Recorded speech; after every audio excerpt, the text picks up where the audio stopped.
Hello friends, सर्वांचे किरकोळ विक्री व्यवस्थापन ह्या विषयासाठीच्या लेक्चरमध्ये सर्वप्रथम मी स्वागत करते.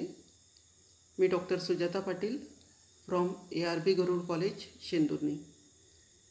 मित्रांनो, मागच्या भागामध्ये आपण किरकोळ विक्री व्यवस्थेचा आकृतिबंध अभ्यासत असताना किरकोळ विक्री व्यवसाय स्थापनेचे टप्पे किंवा पायऱ्या अभ्यासल्यात.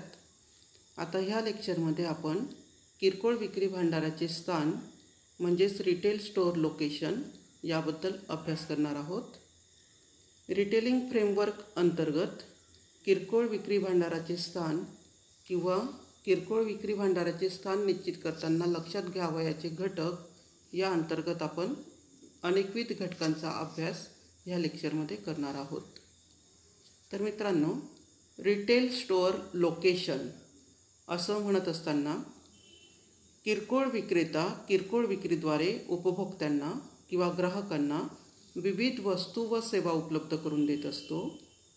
म्हणूनच किरकोळ विक्रेता घाऊक व्यापारी व उत्पादक यांच्याकडून मोठ्या प्रमाणावर वस्तूंची खरेदी करतो व ती ग्राहकांना लहान प्रमाणात उपलब्ध करून देण्याचं कार्य करत असताना त्याने कोणत्या प्रकारची जागा आपल्या व्यवसायासाठी निवडावी, त्यासाठी कोणकोणते घटक जागा निवडीसाठी कारणीभूत ठरू शकतात याचा अभ्यास करणं आवश्यक ठरतं. तर किरकोळ विक्री पद्धतीत काही महत्त्वाचे घटक असतात आणि या घटकांवर किरकोळ विक्रेत्याची विक्री ही मोठ्या प्रमाणावर अवलंबून असते. हेच घटक आपण यामध्ये अभ्यासणार आहोत. तर व्यवसायाचं प्रमुख उद्दिष्ट असतं ग्राहकांना सेवा सुविधा पुरवणं, त्याचप्रमाणे जास्तीत जास्त विक्री करून नफा मिळवणं. त्याकरता किरकोळ विक्री करत असताना त्यावर परिणाम करणारे घटक कोणते आणि त्यावरील परिणामकारक उपाययोजना कोणत्या याविषयी सविस्तर अभ्यास ह्या लेक्चरमध्ये समाविष्ट करण्यात आलेला आहे. तर त्यातील महत्त्वाचा एक घटक म्हणजे किरकोळ विक्रीसाठी निवडायची जागा किंवा ठिकाण. आपल्याला थोडक्यात सांगायचं म्हणजे किरकोळ विक्रीची जागा किंवा ठिकाण ग्राहकांच्या मनात वस्तू व सेवा खरेदी करण्याची इच्छा किंवा त्यांची क्रयशक्ती जागृत होईल अशा प्रकारचं ठिकाण हे असलं पाहिजे. ग्राहकाला ते सहज सुलभ वाटलं पाहिजे. त्याकरता ग्राहकांना योग्य आणि सोयीस्कर होईल, घरापासून कमी अंतरावर असेल, कमी वेळात खरेदी प्रक्रिया ग्राहकाला राबवता येईल, खरेदी प्रक्रिया पूर्ण करता येईल आणि ग्राहकाला वस्तू खरेदी करण्याची सकारात्मक वर्तणूक आपोआप त्याच्या मनामध्ये निर्माण होईल आणि ग्राहक मोठ्या प्रमाणावर वस्तूंची खरेदी करू शकतील अशा दृष्टीने सोयीनुसार, ग्राहकांच्या सोयीनुसार योग्य ते ठिकाण किरकोळ विक्रेत्याने आपल्या व्यवसायासाठी जागा, किरकोळ विक्रीची जागा म्हणून निवडले पाहिजे. तर ही जागा निवड करत असताना जे घटक लक्षात घ्यावे लागतात ते घटक मी काही स्क्रीनवर दिलेले आहेत. पहिला घटक आहे सुलभता, ॲक्सेसिबिलिटी. तर किरकोळ विक्रेत्याने विक्रीचं ठिकाण निश्चित करताना ते ग्राहकांना सहजपणे उपलब्ध होईल, सहज सुलभ होईल अशा प्रकारचं निवडलं पाहिजे. म्हणजेच ग्राहकांच्या घरापासून ते कमीत कमी अंतरावर असावं. ज्या ठिकाणी लोकॅलिटी आहे, ज्या ठिकाणी लोकसमुदाय राहतो, समाज राहतो, अशा ठिकाणी किरकोळ विक्रीचं दुकान किंवा व्यवसाय हा किरकोळ विक्रेत्याने ठिकाण हे निवडावं. अशा ठिकाणी रस्त्यांची उपलब्धता असली पाहिजे, येण्या जाण्यासाठी रस्ते उपलब्ध असले पाहिजे, ग्राहकांच्या निदर्शनास ते ठिकाण लगेच येईल अशा प्रकारचं असलं पाहिजे, ते दुकान ग्राहकांना लगेच लक्षात येईल अशा पद्धतीच्या ठिकाणी असलं पाहिजे आणि लक्षात येण्यासाठी विशिष्ट प्रकारची जाहिरात केली गेली पाहिजे, दिशादर्शक फलक लावले गेले पाहिजे आणि ग्राहकांना ते सहज आणि सुलभतेने दिसतील अशा पद्धतीने लावले गेले पाहिजेत आणि सहज आणि सुलभतेने ग्राहकांना ते किरकोळ विक्रीचं स्थान किंवा ठिकाण कोठे आहे हे लक्षात येईल अशा पद्धतीने किरकोळ विक्रेत्याने ती जागा निवडली पाहिजे. तर हे ठरवत असताना दोन प्रकारचं वर्गीकरण आपल्याला करता येईल. दोन प्रकारच्या वर्गीकरणामध्ये पहिलं आहे दीर्घ वर्गीकरण आणि दुसरं आहे लघु वर्गीकरण. दीर्घ वर्गीकरण जे पहिलं आहे त्याला इंग्लिशमध्ये मॅक्रो ॲनालिसिस म्हणतात, MACRO मॅक्रो ॲनालिसिस.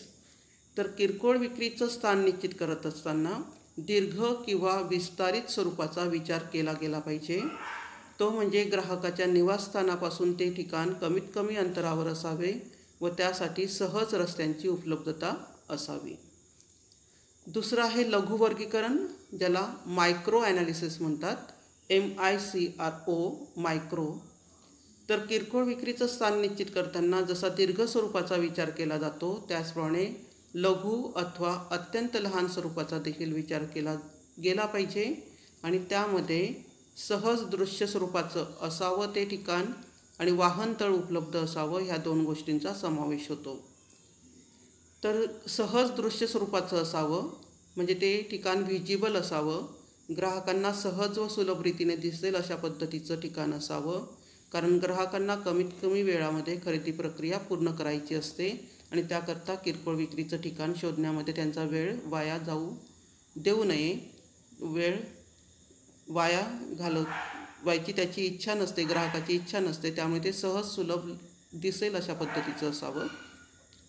त्यानंतर वाहनतळाची सुविधा असावी, ग्राहकांना कमीत कमी वेळामध्ये खरेदी प्रक्रिया पूर्ण करायची असते, त्यामुळे किरकोळ विक्रीचं ठिकाण जर जवळ असलं आणि आपल्या वाहनाचा उपयोग करून किरकोळ विक्रीच्या ठिकाणी उपभोक्ते जर येत असतील तर त्याकरता वाहनतळाची सुविधासुद्धा उपलब्ध करून देणं आवश्यक आहे.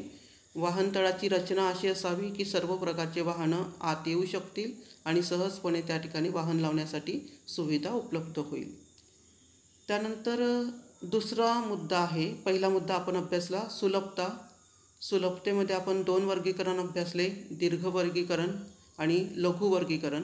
दीर्घ वर्गीकरणामध्ये जागेच्या स्वरूपाचा विचार केला गेला पाहिजे, निवासस्थानापासून ती जागा सहज सुलभ असली पाहिजे आणि लघु वर्गीकरणामध्ये ते ठिकाण सहज दृश्य स्वरूपाचं असलं पाहिजे आणि वाहनतळाची सुविधा असली पाहिजे.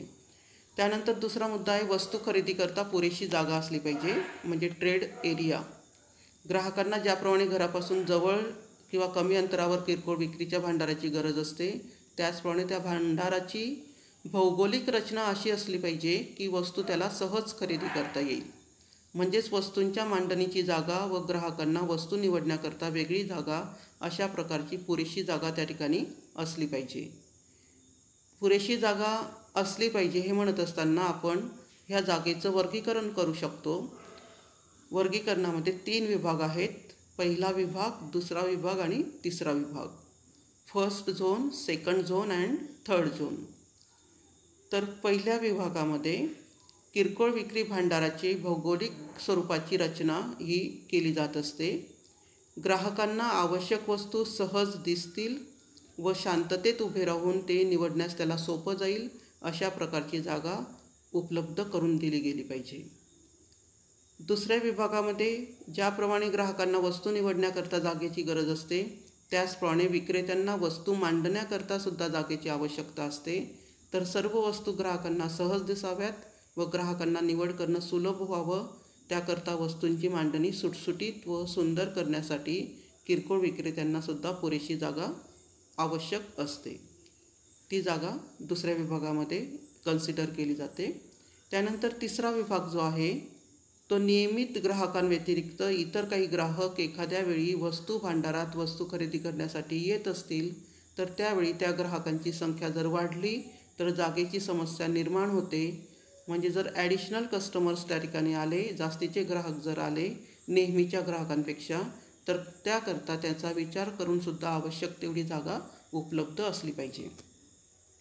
तर हे झालं वस्तू खरेदी करता पुरेशी जागा. यामध्ये आपण ग्राहकासाठी जागा असली पाहिजे, त्याचप्रमाणे वस्तू मांडणीसाठी सुद्धा पुरेशी जागा असली पाहिजे याचा अभ्यास केला. त्यानंतर तिसरं आहे किरकोळ विक्री स्थानाविषयी व्यूहरचना, location strategy.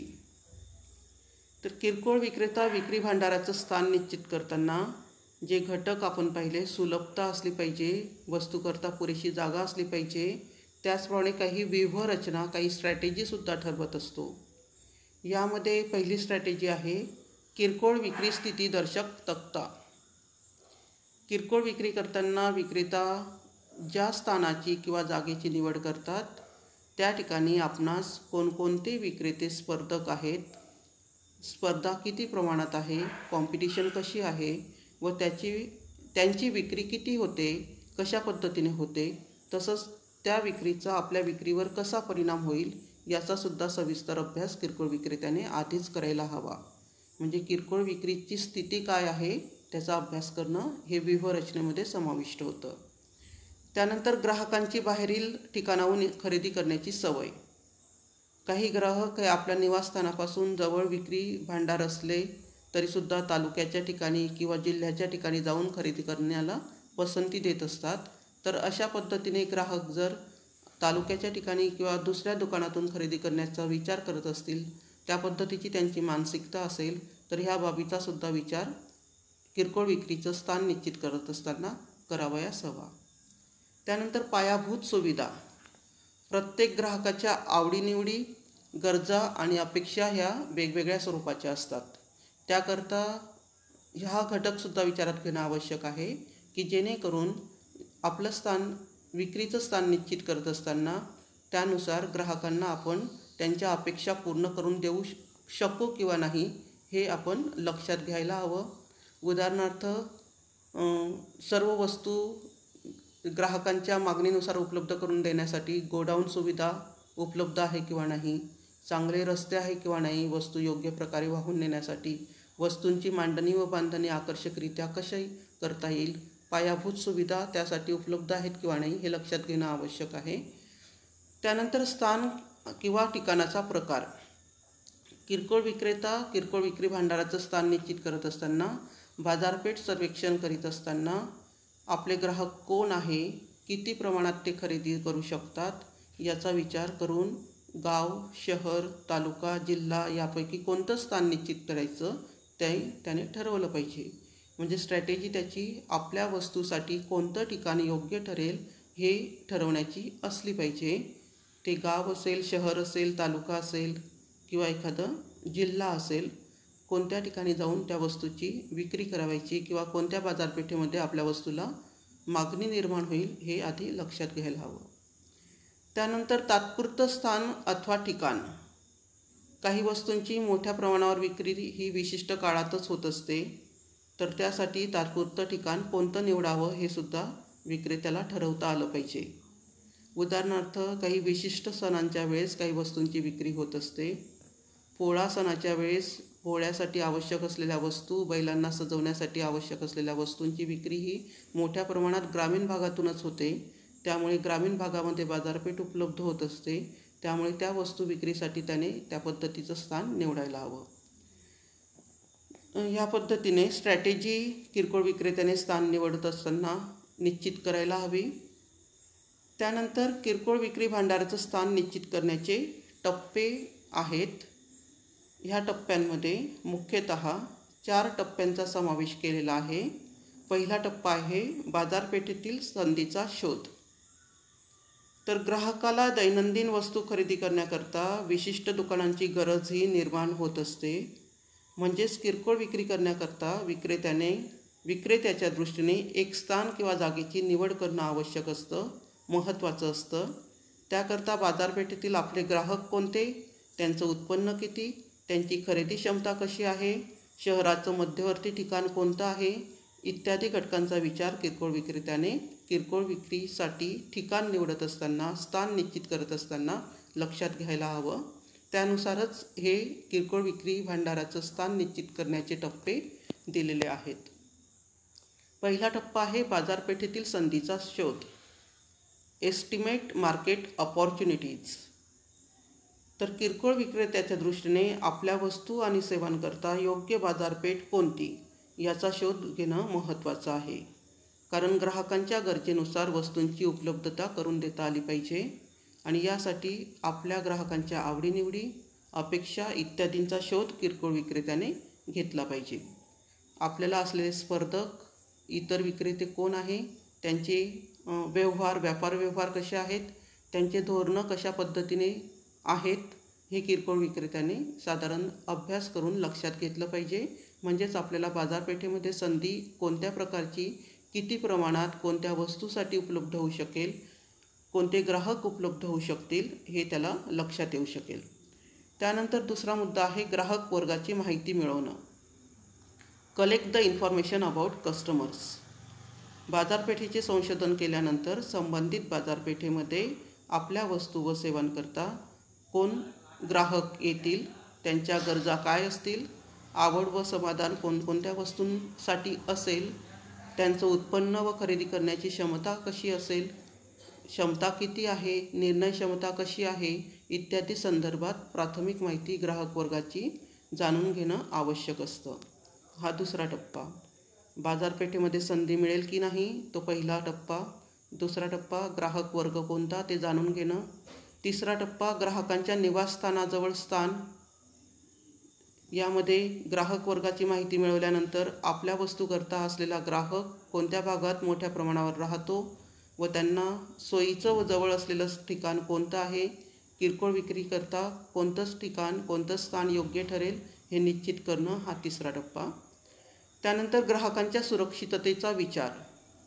Implement security measures. आपल्या विक्रीच्या ठिकाणी रोज वेगवेगळे ग्राहक मोठ्या प्रमाणावर येत असतात, तर ग्राहकांना खरेदी प्रक्रिया सुलभ व्हावी व त्यांना सुरक्षितता पुरवण्याच्या दृष्टीने विक्रेते अनेक उपाययोजना अंमलात आणत असतात. त्यामुळे ग्राहकांना सुरक्षितता जर मिळाली तर ग्राहक मोठ्या प्रमाणावर खरेदी करत असतात, तर अशा सुरक्षिततेचा सुद्धा विचार करणं आवश्यक आहे. काही मोठ्या मॉल्समध्ये किंवा मोठ्या मोठ्या दुकानांमध्ये सुरक्षा रक्षकाची सुद्धा नेमणूक ही केलेली असते. त्याच्याजवळ गन वगैरे उपलब्ध करून दिलेली असते की जेणेकरून काही आपत्ती उद्भवली तर तो त्या ठिकाणी ग्राहकाला सुरक्षितता प्रदान करू शकेल. म्हणजेच ग्राहकांच्या सुरक्षिततेचा विचार हा सुद्धा किरकोळ विक्री भांडाराचं स्थान निश्चित करत असताना महत्त्वाचा टप्पा आहे. तर हे टप्पे किरकोळ विक्री भांडाराचं स्थान निश्चित करत असताना अप्लाय करणं किंवा लक्षात घेणं आवश्यक आहे.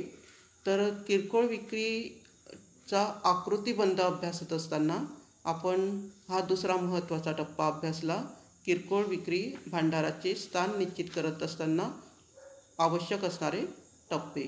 त्यानंतर तिसरा भाग आपण अभ्यासणार आहोत, किरकोळ विक्री व्यवसाय नोंदवण्याची कायदेशीर पद्धत. तर किरकोळ विक्री व्यवसाय नोंदवण्याची कायदेशीर पद्धत किंवा legal procedure for registration of retail business हा भाग आपण पुढच्या लेक्चरमध्ये अभ्यासूया. तर ह्या ठिकाणी थांबूया. धन्यवाद. Have a nice day.